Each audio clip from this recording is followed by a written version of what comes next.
আসসালামু আলাইকুম। বীর মুক্তিযোদ্ধা ফজলুর রহমানকে শেষ পর্যন্ত বিএনপি তার দলীয় কার্যক্রম থেকে আগামী ৩ মাসের জন্য স্থগিত করল। মূলত এই বীর মুক্তিযোদ্ধার অপরাধটা কি?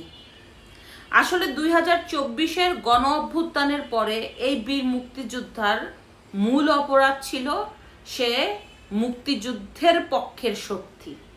সে মুক্তিযুদ্ধ নিয়ে কথা বলতো, স্বাধীনতা বিরোধীদের বিপক্ষে কথা বলতো, সে বঙ্গবন্ধুর পক্ষে কথা বলতো। এটাই ছিল ফজলুর রহমানের মূল অপরাধ। কিন্তু মুক্তিযুদ্ধের পক্ষে কথা বলাতে তাকে পাগল আখ্যায়িত দিলেও তার ব্যাপারে কিন্তু অ্যাকশনের কোনো সুযোগ পায়নি। মূল সুযোগটা পেয়েছে যখন ৩-৪ দিন আগে একটি টকশোতে ফজলুর রহমান বলেছিল জুলাই একটি কালো অধ্যায় এবং পুলিশকে কারা হত্যা করলো, সেই সাথে স্নাইপার দিয়ে এই ছাত্রদের গুলি করলো কারা। এতেই সর্বনাশ, এতেই ফজলুর রহমানের পথ শেষ।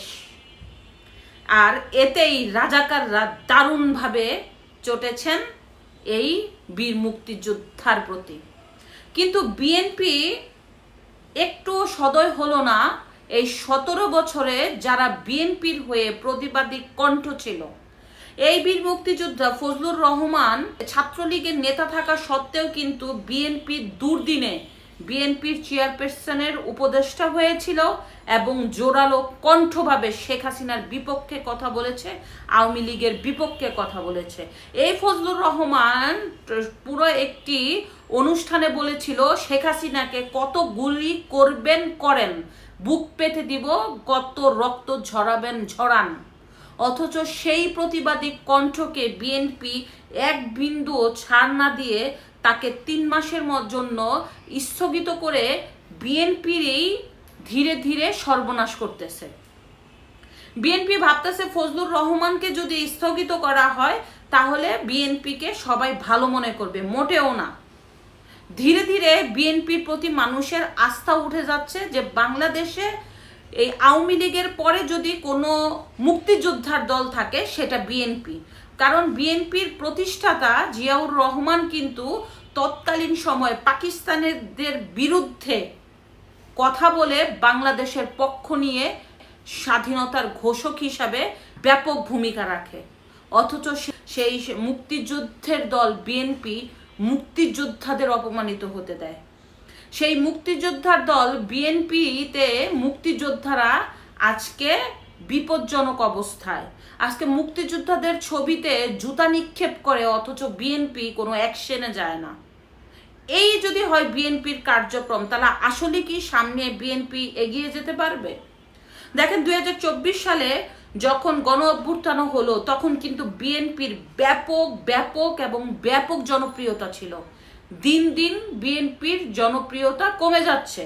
এর মধ্যে 2টি অন্যতম কারণ। প্রথম কারণ হচ্ছে, সত্যি কথা বলতে পুরো বাংলাদেশের জেলাব্যাপী এই বিএনপি তৃণমূল থেকে শুরু করে জেলাভিত্তিক নেতাকর্মীরা দখলবাণিজ্য, চাঁদাবাজি, বিভিন্ন ধরনের সন্ত্রাসী কর্মকাণ্ডে লিপ্ত হয়ে গেছিল, যার কারণে সোশ্যাল মিডিয়াতে এগুলো ব্যাপক ভাইরাল হওয়াতে বিএনপির জনপ্রিয়তা কমে যাচ্ছে। যদিও বিএনপির কিন্তু এই ধরনের সন্ত্রাসী কর্মকাণ্ডের নেতাদের বিরুদ্ধে অ্যাকশন নিয়েছে। এ পর্যন্ত ৬,০০০ নেতাকর্মী কিন্তু বিএনপি বহিষ্কার করেছে।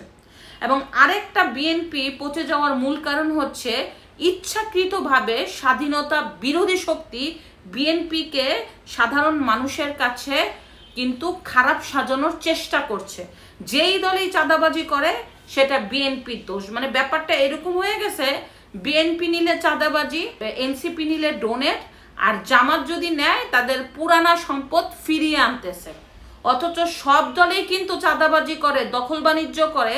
এক এক দলের বেলায় এক একটা আখ্যায়িত দিচ্ছে তারা নিজের মতো করে, শুধু বিএনপিকে কালার করার চেষ্টা করছে।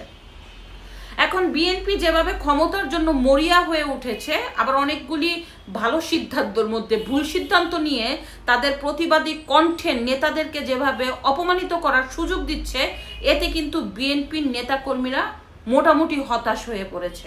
আমরা সবাই রুমিন ফারহানাকে চিনি। সে কিন্তু 17 বছর বিএনপির অন্যান্য নেতাদের মধ্যে অন্যতম নেতা, প্রতিবাদী কণ্ঠ, যে শেখ হাসিনার বিপক্ষে, আওয়ামী লীগের বিপক্ষে বিএনপির পক্ষে জোরালো কণ্ঠ রেখেছিল।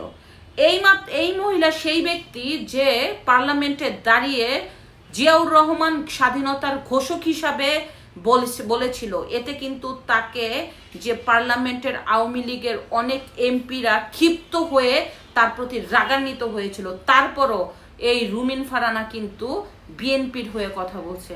অথচ ধীরে ধীরে এই রুমিন ফারহানাকে নিয়ে যে ধরনের অপমানজনক কমেন্ট করা হয়, তাকে যেভাবে আস্তে আস্তে খারাপ বানানোর চেষ্টা করছে, বিএনপি এতে একটুও কিন্তু ব্যবস্থা নিচ্ছে না। বিএনপির বিরুদ্ধে বিদেশ থেকে যেভাবে অপপ্রচার চালানো হচ্ছে, বিএনপির নেতাদের বিরুদ্ধে অপপ্রচার চালাচ্ছে, তারাই চাচ্ছে বিএনপি যাতে ক্ষমতায় না আসুক। তারা পাকিস্তান থেকে টাকা খেয়ে বাংলাদেশকে একটি জঙ্গি রাষ্ট্র তৈরি করার জন্য ভারত বিদ্বেষী করে বিএনপিকেও আস্তে আস্তে মাইনাস করার চেষ্টা করছে। কারণ বাংলাদেশে একমাত্র মুক্তিযুদ্ধের দল আওয়ামী লীগ পতনের পর বাংলাদেশের অন্যতম জনপ্রিয় দল যদি বিএনপিকে আস্তে আস্তে জনগণের চোখে খারাপ বানানো যায়, তাহলে কিন্তু পথ পরিষ্কার এই বাংলাদেশকে আরেকটা অখণ্ড পাকিস্তান হিসাবে তৈরি করার জন্য। এখন যারা মুক্তিযোদ্ধারা আছে তারা যাবে কোথায়?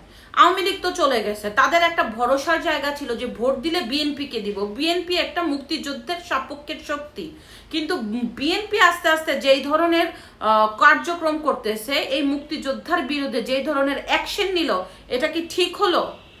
একদম সুপরিকল্পিত হিসাবে এই বীর মুক্তিযোদ্ধা ফজলুর রহমানকে পাগলা সাজানোর চেষ্টা করলো। আর এই পাগলা যদি না থাকতো, তোরা এই বাংলাদেশ পাইতি কিভাবে? এই পাগলা যদি না থাকতো, তোরা তো ঊর্ধ্বভাবে কথা বলতি। এটা হয়তো পাকিস্তানের নিম্ন শ্রেণীর দেশ। এই দেশকে পাকিস্তানের ইয়া খান কি বলতো জানেন? নিম্ন শ্রেণীর বাঙালি বসবাস করে এইখানে। এরা ভীরু জাতি, এরা নিম্ন শ্রেণীর জাতি, এদের মধ্যে শিক্ষার যোগ্যতা নাই। এরকম করে সব সময় এই পূর্ব পাকিস্তানকে ওই পাকিস্তান খারাপ চোখে দেখতো। অথচ এখন এগুলি ভুলে গিয়ে, মুক্তিযুদ্ধকে ভুলে গিয়ে, মুক্তিযুদ্ধকে কলঙ্কিত করে যেভাবে একটি সুপরিকল্পিত হিসাবে আমাদের এই বাংলাদেশকে আরেকটা অখণ্ড পাকিস্তান হিসাবে পুরো বিশ্বের কাছে পরিচয় করে দেওয়ার চেষ্টা করছে, এটা কিন্তু আমরা বুঝে গেছি। ওরা বাংলাদেশকে একটি জঙ্গি রাষ্ট্র তৈরি করতে চায়। ধীরে ধীরে জঙ্গিদেরকে জামিন দিয়ে দেওয়া, এই দেশে কালো পতাকা নিয়ে ওই যে মিছিল করা, এবং এগুলি করে পুরো বিশ্বের কাছে আরেকটা অখণ্ড পাকিস্তান হিসাবে জঙ্গি রাষ্ট্র আফগানিস্তানের মতো করতে চাচ্ছে। পাকিস্তান বাংলাদেশ থেকে কতটা উন্নত আপনারা বলেন? পাকিস্তানের জিডিপি কি বাংলাদেশের থেকে বেশি? পাকিস্তানের থেকে কি বাংলাদেশের উন্নয়ন থেকে কি পাকিস্তানের উন্নয়ন বেশি?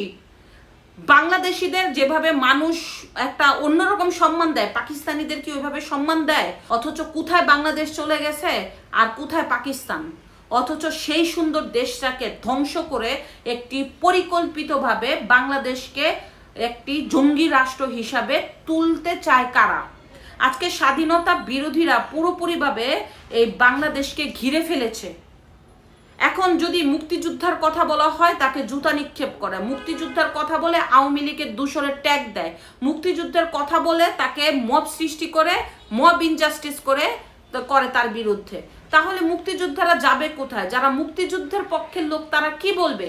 এখন মুক্তিযুদ্ধের কথা বললেই তো আপনার আওয়ামী লীগ, একমাত্র ভরসা ছিল বিএনপি। সেই বিএনপিও যদি এই ধরনের ঘটনা করে, তাহলে কি নির্বাচনটা হবে রাজাকার টু রাজাকার? এখানে কি কোনো মুক্তিযুদ্ধের সপক্ষের শক্তি নাই? মুক্তিযুদ্ধের দল নাই? আস্তে আস্তে কি বিএনপি তাই প্রমাণ করার চেষ্টা করছে? আর যদি তাই হয়, তাহলে কিন্তু একটা সময় সাধারণ মানুষ বেছে নিবে যে আসলেই মুক্তিযুদ্ধের একটা দল দরকার। মুক্তিযোদ্ধারা আর মুক্তিযুদ্ধের যারা বংশধর, তারা কিন্তু মুক্তিযুদ্ধের লোকই বেছে নিতে বাধ্য হবে। ধন্যবাদ।